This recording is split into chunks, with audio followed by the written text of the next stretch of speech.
My name is Shelly Gracie, and this is a video on how to manually take heart rate and blood pressure. The thing we're going to start off with first is heart rate. So, to manually take heart rate, there are different positions on the body that you can get a pulse. The most common ones that are used are either the carotid artery, which is on the neck, or the radial pulse, which is on the wrist. You don't want to take the carotid artery because if you apply too much pressure, it can actually slow heart rate and give you an inaccurate reading. So most people use the radial pulse. So that is just going to be on the thumb side, and it's just going to be right underneath the thumb. So you'll take 2 fingers in order to take heart rate. Don't use the thumb because it has a pulse in the thumb itself, which will skew your readings. So you just hold here, and you should just feel slight pressure, and then it disappears, and that is the heartbeat. And then you would hold this for however long.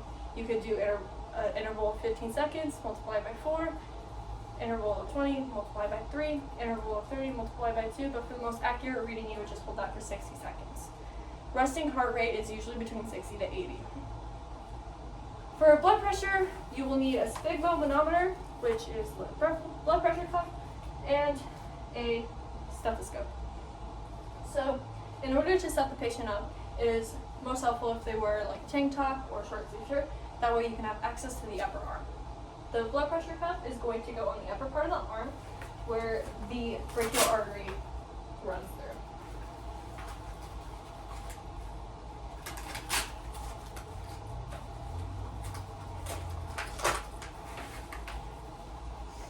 And then you will just put the little dial on.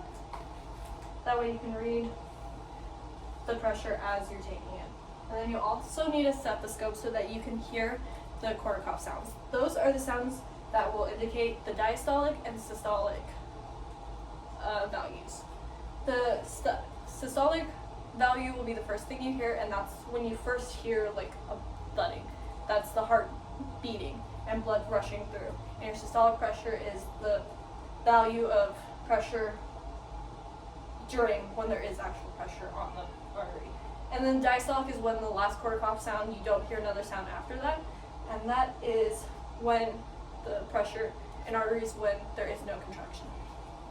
So in order to do this, you'll just put stethoscope in, place it right here on the middle of the arm, right on that where the artery runs through, and your patient will just relax their arm and have their palm facing up. And then you'll pump this up to about 200 milligrams of mercury.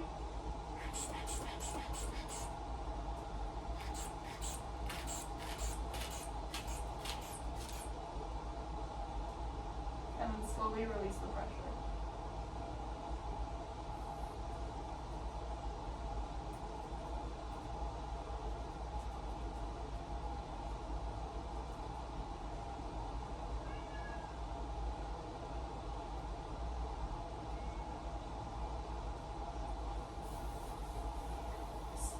So our client today is within the normal ranges.